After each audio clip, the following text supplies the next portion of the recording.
Hello, everyone. Welcome to New Gen Politics. So let's talk about what happened last night in South Carolina's primary, where Nikki Haley got absolutely destroyed by Donald Trump.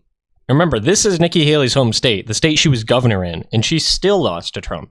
And the split wasn't very close, being 60-40. So what's next for Nikki Haley?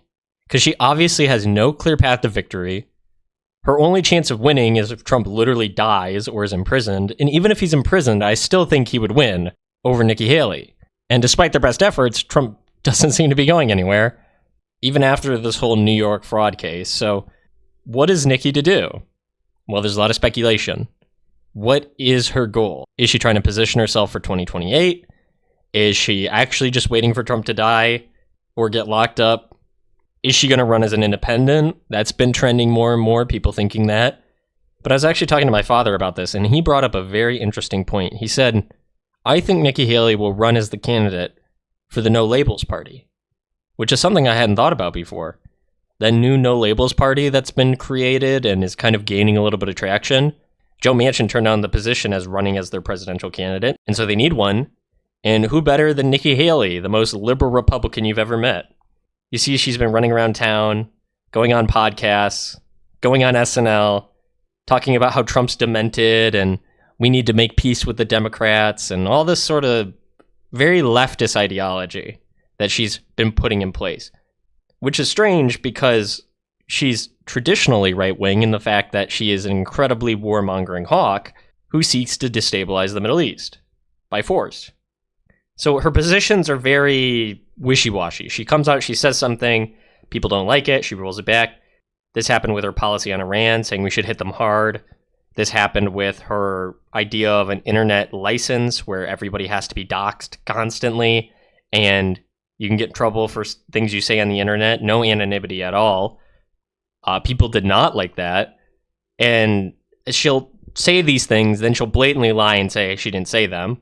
You know, nowadays everybody's recording everything, so it's pretty clear that she is lying. And I'm understanding if people say something and they misspeak or they change their mind, but she clearly isn't. Nikki Haley does not seem to have any solid platform. She doesn't seem to have any solid ideology or beliefs. It's constantly changing for the group of people she wants to fit in with. And the group of people she wants to fit in with are the people who will get her elected. The people who will give her more power, more money. That seems to be the only thing she really cares about. So positioning herself as this sort of independent bridge, being the one voice who can bring the nation together, that kind of seems like what she wants to do. And I don't think it'll really work. That No Labels Party is not really gaining a lot of traction because the reality of America is it is so polarized that I don't think you can have a neutral party.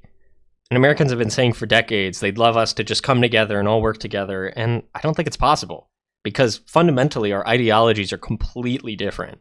The problems we see in America, the end games we seek, and the solutions to carry out those end games are completely different on both sides of the aisle. You know, the problem identification is different, as in, should we rely on religion as our fundamental morality? Or can humans warp reality however we want? You know, gender and sexuality are all human-made constructs and have no basis in science. Or a human being only develops worth whenever we feel like it. Or totally opposite economic desires or systems to be put in place. Even the concept of equity or equality versus opportunity in a meritocratic system. These are totally fundamentally different positions, and I don't think they can be brought together in one party. It's not possible. You're mixing oil and water. And that's why Nikki Haley is unpopular on both sides. You know, she's the best of the Republicans to the Democrats, but she's still a Republican. And to the Republicans, she's an incredibly liberal right-winger, so people don't want her. And so when you are lukewarm, you get spit out by both parties, right? That's what Jesus said. The lukewarm gets spit out. Be hot or cold. And Nikki Haley is the most lukewarm, non-principled politician I've seen in a long time. I don't believe a word she says of what she actually believes in. And I think most people don't either. Especially not young people. They don't trust her. They don't like her. If you had to play the word association game with politicians, right?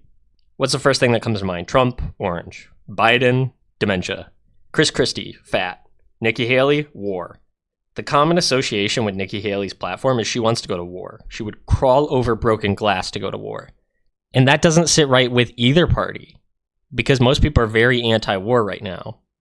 You have the left calling for ceasefire in Israel and Gaza, and you have the right who wants to stay totally out of the Middle East in general.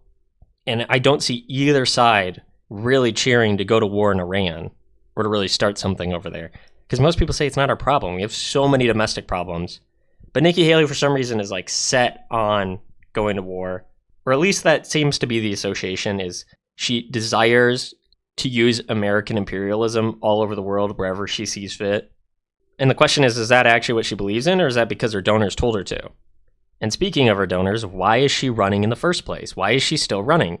Is it because she wants to, or is it because her donors are giving her a nice fat paycheck to do it? Are they priming her to be this neutral candidate, this no labels candidate? And why do they want to do that? Do they want to do that because they actually think they could win? Or do they want to do that to spite Trump, steal votes away from him? But that may not even work because she might take votes away from Biden because she's so liberal. I don't know. But it's looking more and more like she's just going to totally abandon the Republican Party. You know, this person who accused Trump of not wanting to debate, not wanting to endorse whatever candidate won for the Republican Party, not being principled enough. That person is looking like she's going to drop out of the Republican Party, not endorse Trump, the nominee, and do everything in her power to be a sore loser and throw the elections for the Republicans so she can get paid. That, to me, seems to be her plan going forward and maybe her path to victory. Because I think she sees the writing on the wall that she is not popular. Or at least I hope she does. This ideology, this neocon ideology, both shared by the left and the right, but specifically the right of the last few decades, is dying out.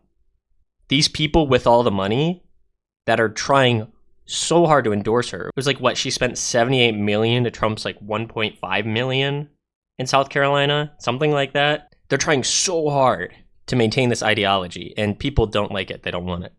Older generations a little bit, but young people, not interested. The times have shifted. The neocons are dying out. No amount of money is going to save them ideologically. And so that seems to be why she's ganging up on Trump, calling him demented and going after him and agreeing with the Democrats and kind of cozying up to them as much as possible. You know, when you betray your leader, maybe the leader of the opposition will give you a nice little cabinet seat. That kind of seems to be what she's thinking is, well, I can betray the Republicans, cozy up to the Democrats, find a nice position, get paid, maybe even get to start a war in the future. You know, it's a win-win for Haley. So we'll just have to see what she does going forward.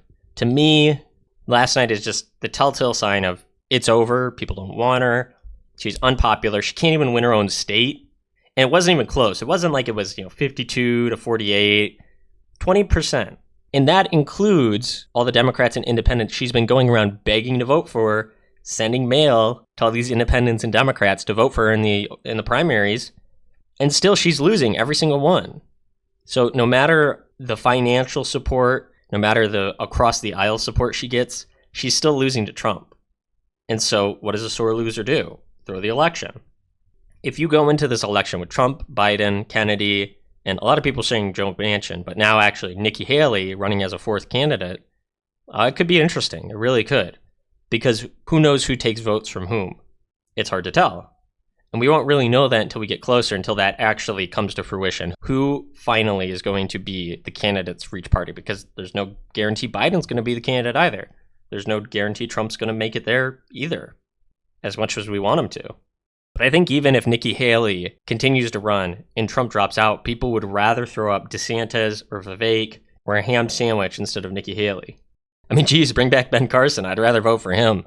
Nikki Haley is so unlikable and has no clear path to victory now or in the future.